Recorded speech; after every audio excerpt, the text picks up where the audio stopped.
2020년 프랑스 몽펠리에에서 한 개발사가 탄생합니다. 이 신생 게임 스튜디오는 설립 약 5년 만에 턴제 게임 역사에 한 획을 긋는 작품을 내놓습니다. 오늘의 주인공 샌드폴 인터랙티브의 클레르 옵스키르 33 원정대입니다.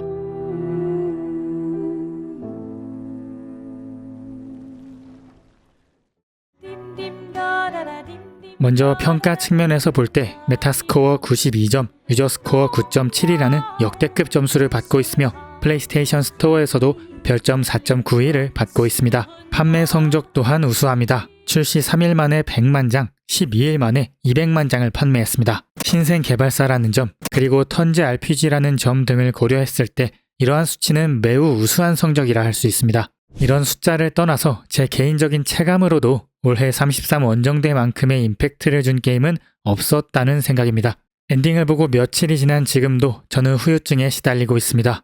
압도적인 연출, 훌륭한 손맛, 아름다운 OST, 개성있는 캐릭터들, 강력한 스토리까지 게임을 플레이하고 긴 여운이 남는다는 것, 그건 분명 인상적인 시간을 보냈다는 의미일 겁니다. 샌드폴 인터랙티브는 증명했습니다. 수백 수천 명의 개발자, 수천억의 막대한 비용이 없어도 게임에 대한 애정과 열정, 적절한 기술력이 받쳐준다면 이렇게 좋은 게임을 만들 수 있다는 것을 말입니다. 물론 정확한 개발비는 공개되지 않았지만 이 신생 개발사가 흔히 아는 유명 기업들처럼 수천억을 썼으리란 생각은 들지 않습니다. 올해 33 원정대는 정말로 고티를 수상할 수 있을까요? 클레르 옵스키르 33 원정대 리뷰 지금 시작합니다. 33 원정대는 그 시작부터 남달랐습니다. 게임이든 영화든 심지어 책에서든 시작이 정말 중요합니다. 게임에서 오프닝 시퀀스의 역할은 우리가 어떤 세계관에 들어와 있는지, 우리가 어떤 인물이 되어 플레이하는지, 우리가 어떤 목표를 가지고 나아가야 하는지 설명합니다. 이를 통해 짧은 시간 내에 플레이어를 몰입시킨다면 좋은 오프닝이겠죠. 33 원정대의 오프닝은 방금 이야기한 조건들을 완벽히 만족했습니다. 처음 두 사람의 대화는 하나의 여성을 향합니다. 우리는 주인공과 그 여성의 관계에 대한 궁금증이 생깁니다. 곧이어 그 여성을 만나 함께 축제의 장소로 이동합니다. 이때부터 플레이어는 조금씩 이상한 낌새를 느낍니다. 게임 출시 전부터 공개되었던 세계관을 알고 있기 때문이죠. 설마 이 축제가 그것을 의미하는 걸까? 이후 극적인 장면을 통해 애처로운 감정을 전달하며 주인공이자 플레이어인 우리에게 이 게임의 목표에 대한 강력한 동기를 심어줍니다. 매년 사람들이 사라지는 종말적 세계관 설정, 그와 반대로 아름다운 사람들과 루미에르의 모습, 그런 그들에게 종말을 선사하는 페인트리스를 저지하기 위한 원정대, 반대로 그 종말을 받아들이고 남은 시간을 소중하게 보내는 사람들, 이렇게 33 원정대는 게임 시작부터 끝까지 대비되는 모습을 강조합니다. 게임의 제목인 클레르 옵스키르는 프랑스어로 명암 대비를 의미합니다. 물론 이 게임이 미술 관련 용어를 많이 채용했다는 특징도 있지만 스토리텔링에서도 분명한 대비를 보이는 점은 결코 우연이 아닐 것입니다. 앞서 이야기했듯 이 게임은 미술 용어를 많이 사용하고 있습니다. 제거하다, 벗겨내다 라는 의미를 가진 재앙 고마주, 여성 화가를 의미하며 원정대의 숙적인 페인트리스, 캐릭터의 재화를 초기화하는 덧칠 아이템 등 스포일러가 될 수 있어 더 이상 자세히 언급할 수는 없지만 이렇게 많은 부분에서 미술 관련 용어들이 사용됩니다. 그래서인지 이 게임은 아트 디자인부터 정말 예술입니다. 월드를 돌아다녀도 어떤 필드에 가도 항상 눈이 즐겁습니다. 덕분에 필드에 진입할 때마다 어떤 광경이 눈앞에 펼쳐질지 기대하게 되었고 이 기대감은 월드를 탐험하는 원동력이 되었습니다.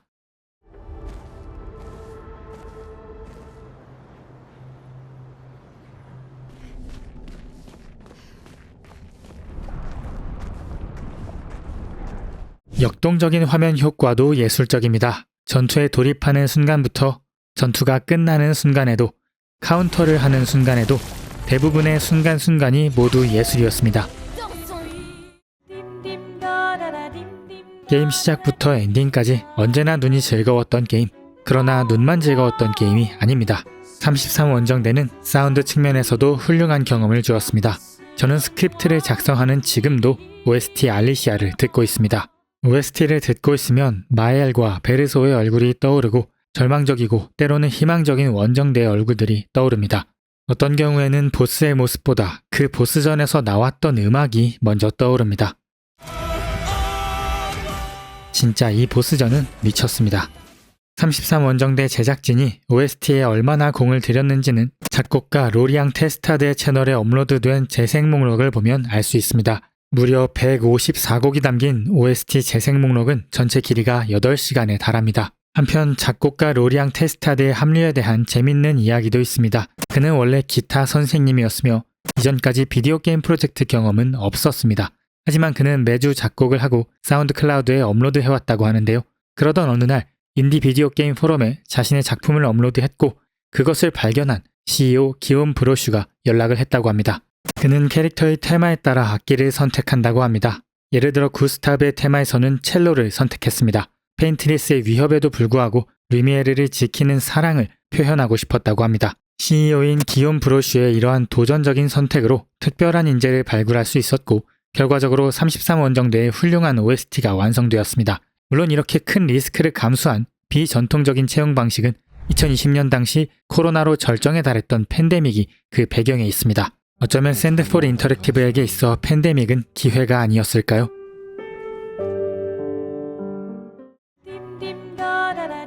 자, 앞서 소개드린 샌드폴 인터랙티브는 프랑스의 신생 개발사입니다. 이렇게 멋진 게임을 개발한 구성원들을 한 번쯤 살펴봐야겠죠. 보통 프랑스의 대표적인 개발사라고 하면 유비소프트가 먼저 떠오릅니다. 샌드폴 인터랙티브의 CEO이자 크리에이티브 디렉터인 기욤 브로슈가 바로 그 유비소프트 출신 인재입니다. 그는 유비소프트에서 어소시에이트 프로듀서 및 내러티브 리드로 AAA 타이틀 개발에 참여한 경력이 있다고 합니다. 또한 샌드폴 인터랙티브의 CTO이자 공동 창립자인 톰 기에르맹 역시 유비소프트에서 AAA 게임을 개발한 경력이 있다고 합니다. 그리고 제가 앞서 계속 칭찬했던 아트, 그 아트 디렉터는 니콜라스 맥슨 프랭콤이라는 아티스트인데요. 그의 이전 경력은 확인되지 않지만 원래부터 스팀펑크 스타일로 유명했던 그래픽 디자이너라고 합니다. 이렇게 그의 아트스테이션에 가보면 지금의 33원정대가 어떻게 그렇게 멋진 비주얼을 보여주는지 알 수 있게 됩니다. 또 한 가지 재밌는 사실은 수석 작가인 제니퍼에 대한 이야기입니다. 33원정대의 수석 작가인 제니퍼 스베드버그 얘는 원래 성우로 지원했습니다. 2020년 기욤 브로슈가 레딧에 올렸던 무료 데모용 대사 녹음 성우 모집글을 우연히 봤고 한 번도 해보지 않았던 성우 오디션에 도전한 것이 그 시작이라고 합니다. 심지어 그 오디션에 합격해 주요 캐릭터로 캐스팅되었는데 이후 그녀의 시나리오 능력을 인정받아 작가로, 그것도 수석 작가로 전환하는 기회를 얻게 됩니다. 그 배경엔 아마도 그녀의 특별한 경력이 있을 것입니다. 아날로그 우주 비행사부터 교사, SF 소설가까지 그녀의 다양한 경험 덕분이 아닐까요? 앞서 언급했던 작곡가 로리앙 테스타드도 마찬가지고 이 외에도 기욤 브로슈는 온라인에서 다양한 인재들을 발굴해냈습니다. 다시 한번 느끼지만 샌드폴과 기욤 브로슈에게 있어 팬데믹은 기회였던 것 같습니다. 샌드폴 인터랙티브를 설립한 기욤 브로슈 그리고 샌드폴의 개발진들은 JRPG에 대한 향수가 있었다고 합니다. 파이널 판타지, 페르소나, 로스트 오디세이 등을 언급하면서 한동안 고퀄리티 그래픽으로 턴제 RPG를 만들려는 시도가 없었다라고 말했습니다.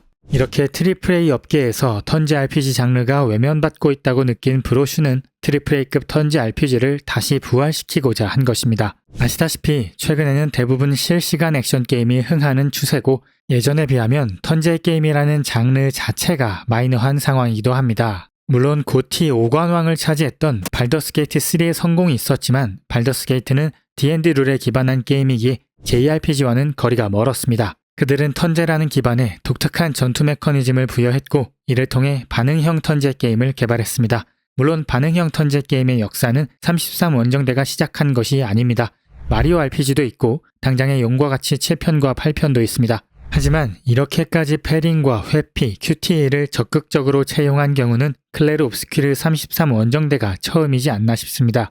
제가 33원정대를 하면서 느낀 신선한 점은 턴제라는 시스템이 의외로 패링과 어울린다는 점이었습니다. 보통 패링이 어려운 이유는 한 번의 공격이 아니라 실시간으로 들어오는 정박과 엇박을 넘나드는 연타 공격 때문이라고 생각합니다. 그렇기 때문에 카잔이나 세키로 같은 게임들이 어려웠던 것입니다. 그런데 33원정대는 턴제를 기반으로 하기 때문에 이렇게 어려운 패턴을 학습하는 데 있어 훨씬 용이하다는 것입니다. 더불어 죽음에 대한 리스크가 전혀 없기 때문에 패턴 학습에 실패해 전투에서 패배하더라도 그냥 다시 시도하면 되는 겁니다. 만약 그래도 너무 힘들다면 다른 곳에서 레벨을 올리고 딜 찍누를 해도 되는 것이죠. 이건 결국 RPG니까요. 그렇게 33원정대는 턴제가 지루해서 재미없던 사람들, 그리고 반대로 액션 게임 장르가 어려워서 싫었던 사람들, 이 모두를 포용한 게임이 되었습니다. 어쩌면 이런 시도는 두 마리 토끼를 모두 놓칠 수도 있었을 텐데요. 다행히도 이 의외의 조합은 좋은 시너지를 발휘한 것 같습니다. 둠의 아버지 존 카맥의 과거 발언과는 다르게도 최근의 게임들은 스토리 역시 플레이만큼이나 굉장히 중요합니다. 탄탄한 스토리와 배경을 가진 IP는 미디어 믹스에 유리합니다. 소설, 드라마, 영화로 제작될 수 있다는 것입니다. 이미 클레르 옵스큐르 33원정대는 출시 전부터 영화화를 확정했습니다. 아직 출시도 하지 않은 게임이 영화화된다는 소식에 놀라긴 했습니다만 출시 전부터 공개되었던 설정 자체가 굉장히 매력적이었기 때문에 영화화 소식은 어쩌면 당연한 결과였다고 생각됩니다. 그만큼 매력적인 스토리를 가지고 있는 33원정대인데요. 스포일러가 될 수 있어 자세히 언급하지는 못하지만 놀라운 반전은 스토리에 더욱 큰 재미를 더했으며 충격적인 엔딩은 게임을 끝낸 유저들에게 후유증을 안겨주었습니다. 제 생각에 스토리가 훌륭한지 판단할 수 있는 직관적인 척도는 엔딩 이후에 남는 여운의 크기라고 생각합니다. 게임을 끝내고 나서도 그 감정이 오래도록 남아있다면 그건 분명 인상적이었다는 의미일 테니까요. 앞서 수석 작가로 일하게 된 제니퍼를 소개드렸는데요. 만약 그녀가 처음 그대로 성우를 맡았다면 과연 이 게임의 스토리는 어떻게 흘러갔을까요?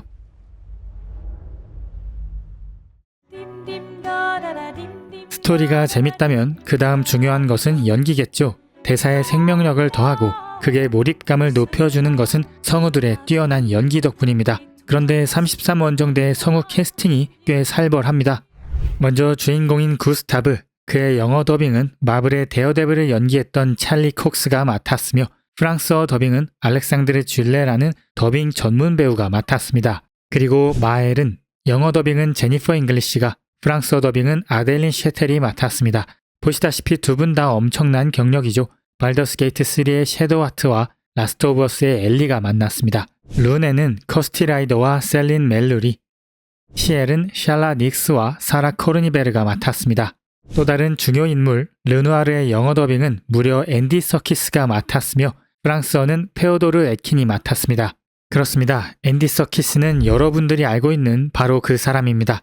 골룸, 킹콩, 시저를 연기한 모션 캡처의 전설 같은 배우죠. 물론 그는 어벤져스 같은 영화에서 실제 모습으로도 활약한 배우입니다. 또 다른 핵심 인물 베르소의 영어 더빙은 벤 스타가 맡았으며 프랑스어는 슬리망 예프사가 맡았습니다. 벤 스타는 파판 16의 클라이브 그리고 퍼스트 버서커 카잔의 카잔을 맡았던 배우입니다. 신생 중소개발사답지 않게 꽤 살벌한 성우진을 캐스팅했는데요. 이 배경에는 배급사인 케플러 인터랙티브의 지원이 있던 것으로 보입니다. 화려하지만 흔하게 볼 수 없는 성우진들은 왜인지 33원정대의 그 신선함과 어울리는 것 같습니다. 그런데 사실 저는 프랑스어로 놓고 게임을 하는 바람에 앞서 소개드린 영어 성우들의 목소리를 들어보지 못했습니다. 프랑스 배경인 만큼 프랑스어가 몰입하기 좋겠다는 생각에 결정했는데 2회차를 한다면 이번엔 영어로 플레이를 해봐야 할 것 같네요.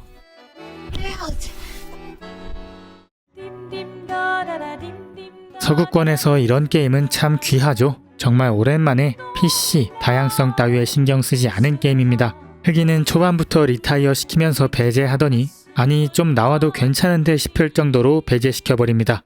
동성 표현은 안 나오나 긴장했는데 마찬가지로 없었습니다. 주력 멤버가 여성이거나 또 일부 여성이 막강한 파워를 가졌거나 일부 캐릭터들에게 장애적 요소가 있기는 하지만 그 정도 가지고 PC와 다양성을 논할 수준이 절대 아니었습니다. 스포일러가 될 수 있어 짧게만 설명하자면 모두 스토리에 필요한 요소이기 때문에 그런 것들이 억지로 넣은 게 아니라는 것은 쉽게 알 수 있었습니다. 그리고 만약 조금이라도 그런 부분이 있었는데 느끼지 못한 것이라면 그건 정말 잘 만든 작품이라는 뜻이 됩니다. 33원정대는 오히려 아름다운 모습을 더욱 강조하고 있습니다. 여성 캐릭터들의 얼굴은 미형이고 몸매 역시 날렵합니다. 남성 캐릭터 역시 근육질에 성정체성 혼란 같은 건 없습니다. 특히 동양권 여성인 룬에도 게임에서 굉장한 미인으로 나타나죠. 만약 르네를 보고 다양성이라고 한다면 그건 맞을 수도 있겠죠.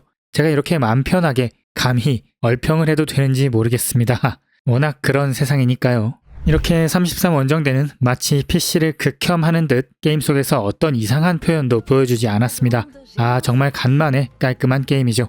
Je vois vraiment pas comment on peut aimer ça. Ça viendra avec l'âge. 고티가 예상될 정도로 올해 가장 우수한 성과를 보이고 있는 33원정대. 그럼에도 아쉬운 점은 분명히 있었습니다. 딱 3가지만 짚어보도록 하겠습니다. 첫 번째, UI의 시인성 부족입니다. 지금이야 적응되었기 때문에 별다른 불편함은 없지만 초반에는 픽토스와 루미나를 왔다 갔다 하는 화면이 눈에 잘 들어오지 않았습니다. 내가 지금 어느 메뉴에서 커서를 조작하는지 잘 보이지 않았거든요. 픽토스나 스킬을 장착하는 것도 묘하게 헷갈리는 편이었습니다. 이건 아마 제가 패드로 플레이해서 그런 것 같습니다. 아마 마우스였다면 큰 불편함까지는 아니었을 것 같습니다. 두 번째, 후반부 설계 미스입니다. 2막을 막 끝내고 3막으로 진행하기에 앞서 SK의 비행 기능이 해금되고 많은 곳을 탐험할 수 있습니다. 여기서 주어지는 이 자유로운 동선에 대해서 게임은 플레이어를 적절히 가이드하지 못합니다. 비행을 통해 아무 곳에나 방문하다 보면 너무 강력한 적을 만나기도 하고 그렇다고 바로 3막으로 진행하자니 갑자기 마지막인 것 같은 분위기를 풍깁니다. 그래서 저도 3막 지역 들어갔다가 다시 바로 나왔거든요. 나중에 알고 보니 야영지에서 말을 걸어 서브 퀘스트를 얻을 수 있었습니다. 그런데 그 퀘스트들은 스토리에서 굉장히 중요한 내용들을 담고 있었습니다. 아니, 이렇게 중요한 이야기를 서브에 숨겨놓았다니 조금 당황스럽기도 했습니다. 그리고 또 아쉬운 것은 그렇게 서브 퀘스트를 다 하고 갔더니 스펙이 많이 올라서 3막 보스를 너무 쉽게 잡았다는 것입니다. 만약 이것이 의도한 것이라면 뭔가 이유가 있는 거겠지만 단순한 설계 미스라면 조금은 아쉬운 부분입니다. 세 번째, 부족한 번역입니다. 픽토스의 효과나 스킬 설명 등 설명이 부실해서 명확하게 이해되지 않는 경우가 간혹 있습니다. 은는 이가 같은 조사가 잘못 붙은 경우도 있다고 하고 또 이렇게 무기 이름이 중복으로 겹치는 경우도 있습니다. 뭐 그래도 한국에 발매하고 한글화까지 이렇게 열심히 일한 중소기업인데 이 정도는 칭찬해줘야겠죠? 그쵸? 제가 학생 때 이후로 연속 6시간 넘게 게임을 한 건 진짜 오랜만입니다. 그만큼 한번 잡으면 푹 빠져서 즐기게 되는 게임인 것 같습니다. 개인적으로 인생 게임 리스트를 갱신하기도 했습니다. 아무튼 올해 고티 하나쯤은 수상할 수 있는 그런 작품이라 생각합니다. 앞으로 나올 기대작들이 대단히 혁신적이지 않는다면 어떤 한 게임이 고티를 쓸어갈 만한 상황은 아니기 때문에 5대 시상식 중 한 군데 정도는 충분히 수상하리라 생각합니다. 자, 그럼 오늘 영상 여기서 마치겠습니다. 오늘도 시청해주셔서 감사합니다.